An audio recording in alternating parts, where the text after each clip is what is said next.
Voilà, donc merci à Mohamed Ali qui a présenté le flash de 18h. C'était Bohemian Rhapsody par la voix de Angelina Jordan. Mon invité suivant est le docteur Rafat Habib. Bonsoir.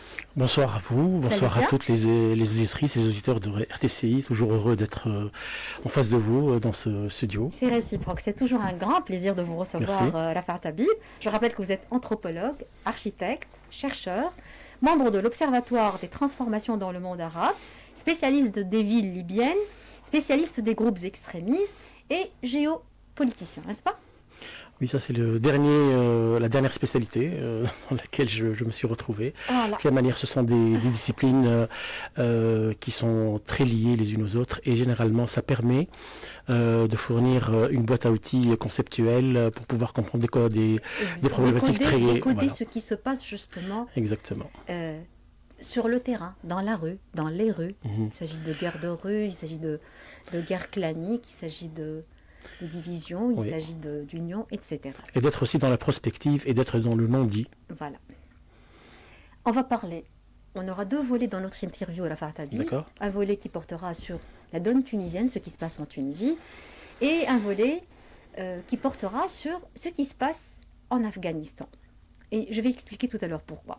Tout d'abord, on va commencer par la situation en Tunisie. D'abord, comment vous voyez ce qui se passe sur la scène politique tunisienne depuis l'annonce de Kais Saïed du 25 juillet 2021, il y a déjà 25 ou 26 jours de ça. 26 jours, voilà. Nous sommes à l'autre 26e jour. Alors, d'abord, il y a un effritement total de ce qu'on pouvait appeler à un certain moment la classe politique tunisienne. Une érosion très avancée des partis politiques qui pratiquement se sont évaporés. Les partis se sont évaporés ? La plupart se sont évaporés. Même ceux que l'on croyait être les fondations même du système politique tunisien sont avérés en fait être des coquilles vides. Parce que, qu'on le veuille ou pas, le pouvoir, ça use. Ça use parfois de manière très très avancée. Et puis il y a eu cette symbiose extrêmement puissante entre d'une part une rue qui ne voulait plus accepter ce déni de réalité de la part des gouvernants, et d'autre côté un président qui a répondu à ces attentes. Et en même temps, on est en train d'assister à une sorte de, pratiquement de divorce total entre d'une part une élite politique qui est en train de parler d'exigence, de nécessité de clarification, etc. de la part du président, et d'autre côté une rue qui ne demande absolument rien, qui a confiance dans ce président, et qui se dit de toutes les manières, nous, on partage des valeurs. C'est ça le plus important. Et qu'on le veuille ou pas, la Tunisie avait besoin à un certain moment qu'on revienne à ce genre de considération éthique du politique, ça veut dire de l'acte politique, parce que cette manière... Est-ce que Kais Saïed est le symbole de l'éthique en politique aujourd'hui ? Oui, pour une très grande part du spectre populaire tunisien, celui qui ne parle pas, celui qu'on n'invite pas dans les plateaux, celui qui ne parle pas dans un langage politique, etc. Voilà, ça c'est des gens qui se disent que le plus important pour nous, c'est quand même la dignité. Or, le Tunisien se sent indigné. Il a fait une révolution. Lui, il l'a faite, pas les partis politiques. Après, c'est les... En tout cas, pas ceux qui sont au pouvoir. Exactement. Et ces gens-là sont venus lui donc, prendre... Ni le Tajamoua, ni la Nahda. Voilà. Donc, ni le Destourien. Voilà. Donc, il s'est senti spolié de sa propre révolution. Puis après, il a vu que la politique en Tunisie, ça permet de se faire des sous. Ça permet de se faire un butin de guerre. Fortune, voilà. Alors qu'à un certain moment, on a cru tous à un certain moment pendant ce rêve révolutionnaire qu'on a vécu en 2011 que la politique, ça va devenir quelque chose qui est de l'ordre des retrouvailles avec nos fondements éthiques, etc. Ça n'a pas été le cas.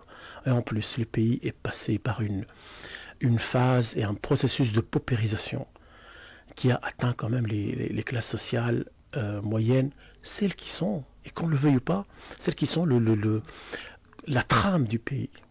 C'est la colonne vertébrale de la société tunisienne. Exactement, oui. Et là, les gens se sont sentis appauvris, et en même temps, ils sont en train de voir une richesse qui est affichée de manière ostentatoire par les nouveaux tenants du pouvoir, et en même temps, il n'y a pas de prise de conscience que le pays était en crise, et en crise extrêmement profonde et exténuante pour le petit peuple. Donc il y a eu ce mouvement. Et de l'autre côté, il y a un président qui, c'est vrai, il n'a pas fait grand-chose pendant toute la période passée. C'était ça ma question suivante. Est-ce que ça se consolide depuis le 25 ou est-ce qu'on commence à prendre un peu de la distance parce que le président, on a l'impression, je ne sais pas, je ne voudrais pas émettre de jugement, mais nous avons pratiquement tous ceux qui observons l'impression que le président n'est pas en train d'avancer, n'est pas en train de faire du travail concret. Je vais vous dire, cher ami, il y a 2 ou 3 actions qui ont été faites et qui font partie, à mon avis, de la période post-2011, ça veut dire post-politique 2011. Des choses qui font partie d'une culture que nous n'avons pas encore en Tunisie, on ne comprend pas. Vous avez été au Liban il y a quelques années, il y a 3 ou 4 ans. Oui. Madame Cheikh, et vous vous rappelez très très bien que la bataille pendant la période où vous étiez, c'était la période qu'on avait appelée la bataille des data, ça veut dire la bataille des données. Israël, via une société de téléphonie, voulait avoir les données sur les Libanais, soi-disant pour faire des enquêtes, etc. Et c'était une véritable bataille. Le petit peuple n'avait pas compris c'est quoi l'importance de cette bataille. Or, les Israéliens, qui eux savent pertinemment quelles sont les nouvelles armes maintenant des guerres. On est dans les guerres de 6e génération maintenant. Plus avec les armes et les balles. Où je n'ai pas besoin de vous tirer dessus, j'ai juste besoin de mettre un virus dans votre ordinateur. Et comme ça vous êtes cuite. Et comme ça, je vous colonise. Bien sûr, je vous contrôle entièrement. Ce qui s'est passé, c'est que le président a mis en résidence surveillée un ancien ministre de la communication, etc., Anour Marouf. Et les gens n'ont pas compris quelle est la portée de cet acte. La portée de cet acte, elle est très simple. On avait un parti qui était au pouvoir, non pas parce qu'il a une grande audience auprès du peuple, ni parce qu'il a une popularité, ni parce qu'il a les 5000 mosquées sous son contrôle. C'est parce qu'il était en train de nous fliquer. Et il avait les données personnelles des gens. Vous avez des informations sur... tout le monde le sait, madame, tout le monde le sait. Tout le monde sait qu'on a été tous fliqués, nos données ont été transmises, nous sommes des personnes qui n'avons pratiquement plus de secrets par rapport à ces gens.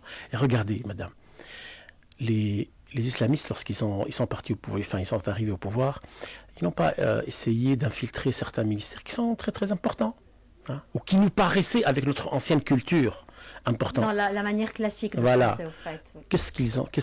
Quel est le ministère qu'ils n'ont pas abandonné? Ça a toujours été ce ministère. Parce que c'est la meilleure manière de pouvoir contrôler tout sur nous.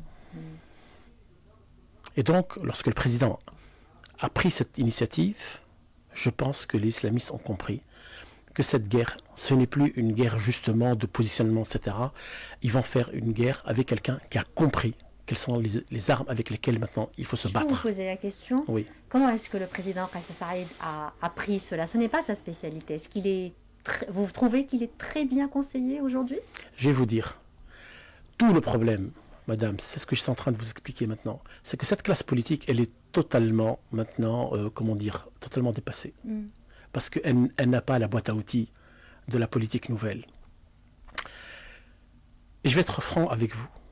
Le président, il n'a pas de conseiller peut-être très connu au niveau du monde civil. Mais en Tunisie, il n'a pas que le monde civil. C'est tout. Vous vous contentez de ça comme réponse. Très bien.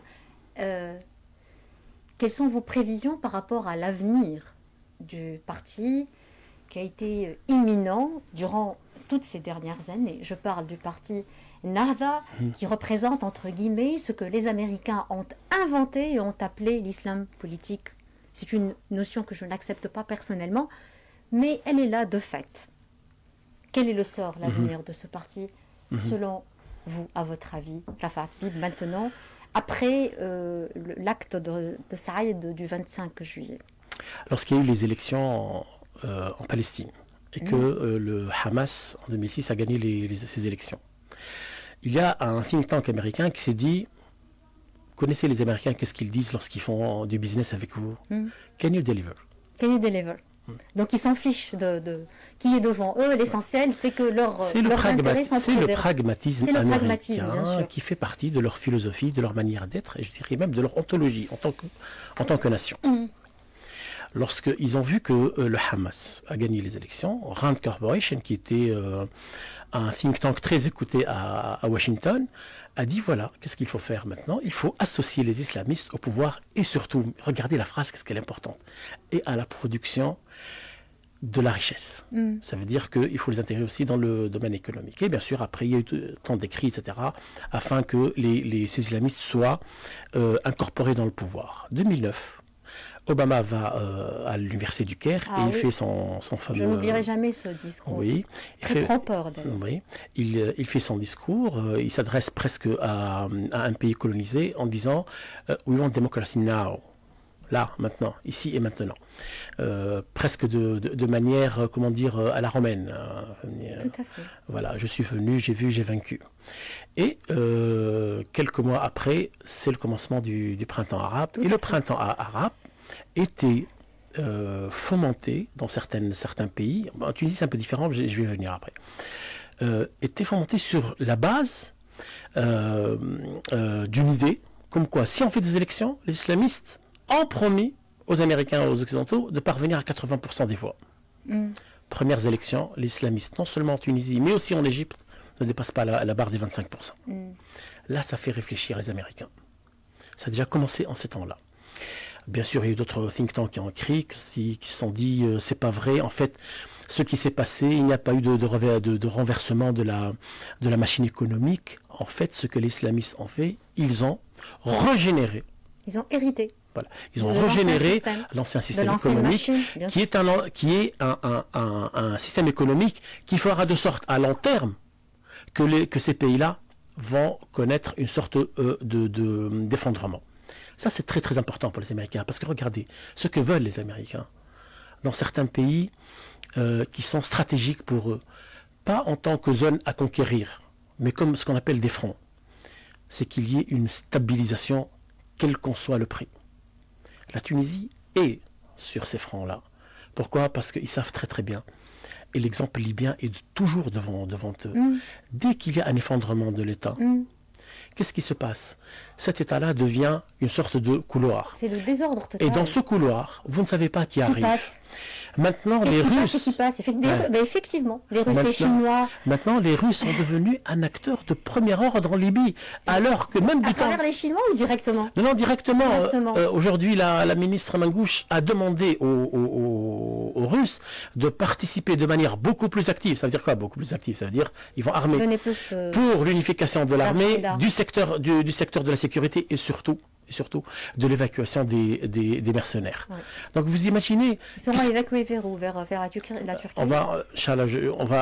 Juste de passage comme ça, une information très curieuse. Parce que la réponse risque d'être très... non, pas du tout déstabilisante. Parce que disent les accords maintenant?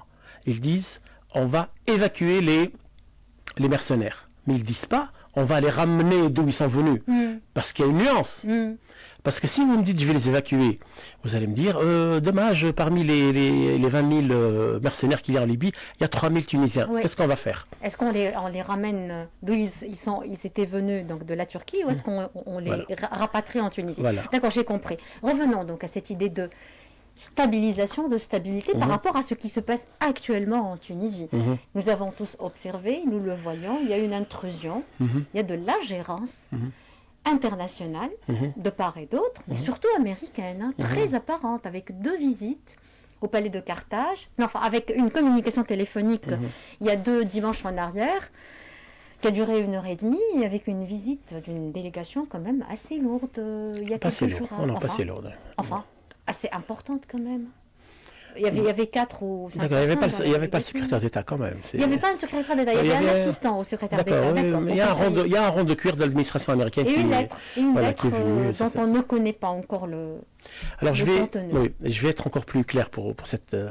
Mais moi j'insiste, je le redis, c'est une ingérence Oui, c'est une ingérence dans le sens où les Américains sont venus pour discuter. Et quand ils sont venus pour discuter, il y a eu des gens qui croyaient que les choses sont encore au beau fixe avec les Américains, que les Yankees, qui sont en train de subir l'une des défaites les plus cuisantes de leur histoire, sont prêts à jouer la carte de la déstabilisation en Tunisie uniquement pour ramener l'islamisme. Je vais vous dire quelque chose. Avant de venir, les Américains ont fait un énorme sondage dans le pays, aussi bien auprès de l'élite. Il y a une semaine, 2 semaines? Non, il y a 2 semaines. Il y a 2 semaines. Au niveau aussi de ce qu'ils appellent, eux, les open source, ça veut dire ce que disent les gens, etc. Mais aussi auprès des acteurs de la société civile. Pour voir un peu que pensent les gens de ce qui s'est passé le 25. Et surtout de ce que les gens attendent et peuvent accepter. Parce que vous savez, on peut pas toujours travailler sur les attentes des gens. Hein. On peut se dire aussi, on pourrait on pourrait faire passer 70% des demandes. C'est comme ça l'opinion publique, au fait. Exactement. Et ils ont décidé d'apprendre qu'en fait, la déstabilisation en Tunisie ne vient pas des initiatives du 25 juillet. En fait, la déstabilisation reviendrait en Tunisie du fait de revenir sur ce qui a été décidé le 25 et de ramener le Parlement. C'est-à-dire que les Tunisiens maintenant, enfin une grande part des Tunisiens se font une fixation sur ce Parlement et croient que son retour serait peut-être à l'origine d'une déstabilisation du pays. Et donc, les Américains, c'est vrai qu'ils demandent que le processus démocratique en Tunisie soit préservé à long terme, à moyen terme, etc. Mais pour eux, le plus important, c'est la stabilisation. Pourquoi ? Pas parce que nous avons une Europe maintenant qui a d'énormes problèmes avec ce qui s'est passé en Afghanistan, avec le problème de la migration clandestine, avec la sortie de la crise du Covid, etc. Et on ne peut pas leur rajouter, grâce ou à cause d'une intervention américaine dans les affaires tunisiennes, un autre problème. Parce que qu'on le veuille ou pas, la Tunisie, elle n'a pas que des problèmes. Elle a aussi des atouts. Beaucoup d'avantages, bien sûr. Elle a des atouts énormes. Mais qu'elle n'exploite pas, Rafah Habib. Parce que vous n'avez pas de visionnaire au pouvoir. Effectivement. Et donc, selon vos prévisions, Rafah Habib, je rappelle que vous êtes mon invité, que vous êtes anthropologue, que vous êtes spécialiste en géopolitique. 26 jours après, où va le bateau ou la barque Tunisie? Que va faire Kais Saïed ou que devrait-il faire? À quoi vous vous attendez? Alors bon, je vais marquer quand même un petit, comment dire, une petite spécification par rapport à ce qui se dit sur les plateaux. Oui. Nul ne peut comprendre comment vont réfléchir Kais Saïed. D'ailleurs, ce qui se dit dans ce studio, dans cette émission, est totalement différent de ce qu'on raconte dans les plateaux de télévision. Alors, on fait 2 chemins parallèles. Voilà. Alors, je ne sais pas si les plateaux politiques deviennent de plus en plus destinés à faire rire les gens, mais... à faire rire les gens, vous voyez, vous trouvez? Oui, enfin, dans une tragicomédie. Il y a beaucoup de ridicule. Voilà, il y a beaucoup de ridicule. Surtout, il y a beaucoup de... En fait, les Tunisiens deviennent de plus en plus acquis à des thèses conspirationnistes, etc. Regardez, on ne sait pas comment réfléchit cet homme. Oui, il est imprévisible, il faut le dire. Il a gagné la présidentielle et jusqu'à maintenant, on est quelques-uns, on est extrêmement rares ceux qui travaillent sur ces... Pour comprendre comment il a fait. Et surtout, les gens qui travaillent sur l'énigme Kais Saïed, c'est des gens qui le respectent énormément. Alors que ceux qui avaient cru pouvoir l'utiliser comme l'oiseau rare, eh bien, ils en ont eu pour leur calcul. Totalement dérouté. Voilà. Totalement dérouté. Et Kais Saïed, comment il réfléchit? C'est très simple. Moi, je pense qu'il y a 3 ou 4 fondamentaux chez lui. Le premier fondamental, c'est que c'est quelqu'un qui tient énormément à la question de la légalité, même dans ses nuances les plus formalistes. Ça veut dire que pour lui, peu importe que vous soyez un assassin, le plus important, c'est que vous ayez un jugement, etc. Donc, il n'est pas du tout dans la même temporalité que les autres. Vous voyez comment les gens sont, sont dans l'expectative par rapport à lui, ils attendent énormément de choses, ils font de la pression pour avoir... Alors que lui, il est dans une temporalité, un chronos totalement différent. Le deuxième fondamental chez Kais Saïed, moi je pense que c'est le plus important, c'est qu'il a confiance en des hommes de confiance. Qui sont-ils? Est-ce qu'on les connaît? Ou c'est Ils sont pas- seulement lui qui les Ils connaît? ils ne sont pas du monde civil. Donc, c'est des gens qui sont de véritables patriotes. Et n'oubliez pas quelque chose. Tous les politiques en Tunisie, qu'est-ce qu'ils ont fait à un certain moment? Ils ont pactisé avec le diable. Et quand je dis le diable, c'est pas un parti. Le diable, c'est de dire qu'à un certain moment, on accepte que ce pays-là soit ramifié, ce pays-là soit, démantelé, hein, au profit d'une manière de gérer le pays par des mafias, par des lobbies, etc. Or, il y a des gens dans ce pays qui ont donné des martyrs. Il y a des gens qui se battent tous les jours contre le terrorisme. Il y a des gens qui sont dans l'ombre, qu'on ne connaît pas, et qui sont en train de faire un excellent travail pour que nous soyons dans cet état de sécurité dans lequel nous vivons. Donc ces gens-là, ce sont les meilleurs, je dirais les meilleurs conseillers de Kais Saïd. Ou personne de confiance de Kais Saïd. Voilà. La Juste- troisième chose, elle est très très importante, Ouais, je vous prie, oui. c'est que Kais Saïd n'est jamais à l'écoute des gens qui savent pertinemment qui vont essayer de l'utiliser et d'utiliser cette symbiose qu'il a pu établir avec le peuple. Donc, ne soyez pas gênés par le fait que Kais Saïd soit aussi insensible aux appels de certains qui croient avoir un ascendant ou une influence sur le président. Vous êtes très optimiste, donc. Je suis optimiste sur certains plans, D'accord. sur d'autres pas, du tout. Quelles sont vos critiques, alors, vos reproches, sinon? L'économie. Ça ne marche pas. C'est Nous pas n'avons que pas ça, de chef de gouvernement, c'est pas pas que de ça, gouvernement. c'est pas que ça ne marche pas. Les 10 ans de révolution ont permis à des lobbies de l'économie rentière, de détenir des leviers qui sont s'installer. importants Ah oui. et qui sont extrêmement dangereux. Mm. Et ils peuvent les retourner contre le président, contre le peuple. Et vous savez, madame, Il y a un danger? oui, c'est peut-être ma formation d'ancien activiste de gauche, mais je me rappelle très très bien que ceux qui ont fait tomber le président chilien en 1973, ce n'était pas en fait l'armée de Pinochet. C'était d'abord les grandes sociétés de transport. Et ce sont ces sociétés qui ont pu fomenter ce coup d'État, hein, et ce qu'ils avaient appelé la révolution des pauvres et des affamés. Et c'est comme ça que le président a été déchu, et après il a été assassiné. D'accord. Juste après la visite des Américains, il y a eu la chute de Kaboul entre les mains des talibans une deuxième fois. Et j'ai comme l'impression, je me suis retrouvée dans une situation un peu bizarre, un peu curieuse. L'opinion publique tunisienne, soudainement, est devenue très intéressée par ce qui se passe en Afghanistan. Tout le monde en discute, je regarde ce qui se passe sur la toile. Je crois que je suis la seule Tunisienne qui ne s'est pas prononcée, qui n'a écrit aucun mot à propos de ce sujet. Vous avez 6 minutes pour nous expliquer qu'est-ce qui se passe en Afghanistan et c'est quoi le rapport avec nous? C'est très simple, le Tunisien a cette propension de se positionner au centre du monde et presque l'axe de l'univers. Il y a des gens qui me posent une question: quel serait l'effet de l'arrivée de l'Afghanistan sur les équilibres politiques en Tunisie? Je vais vous dire, absolument rien. Absolument rien. Au niveau politique. Vous rassurez, Rafat. Non, pas du tout. C'est que rassurez, hein. la chose, elle est ailleurs. La question, elle est ailleurs, madame. N'est-ce pas? Parce que le plus important, c'est pas la chute de Kaboul entre les mains des Afghans. C'est l'écrasement de la supériorité américaine. C'est ça ce que les gens ne sont pas en train de... C'est la énième fois. Elle s'est écrasée au Vietnam, elle s'est écrasée en Irak, elle s'est écrasée en Syrie. Parce que vous et moi, on a cet âge, on peut avoir toute cette profondeur historique. Les gens ne croient pas. Écoutez, madame, les Américains, hier, ont dit, notre problème, c'est qu'on est dans le déni, dans une attitude de déni. On ne sait même pas ce qui nous est arrivé. Eh bien, je vais vous dire quelque chose. Il y a des Tunisiens aujourd'hui qui pleurent, non pas la chute de Kaboul, mais la chute des Américains. Parce qu'ils ne peuvent pas croire à un certain moment que c'est fini. Maintenant, l'Empire est en train de tomber. Et c'est la chose la plus naturelle qui puisse exister. Vous savez, madame, ça fait 18 mois qu'aucun Américain n'est tombé en Afghanistan. Alors pourquoi il se retire? Je vais vous dire. Parce que cette guerre, madame, c'est la dernière guerre que les Américains vont pouvoir conduire. Parce que les Américains ne se battent plus avec leurs soldats.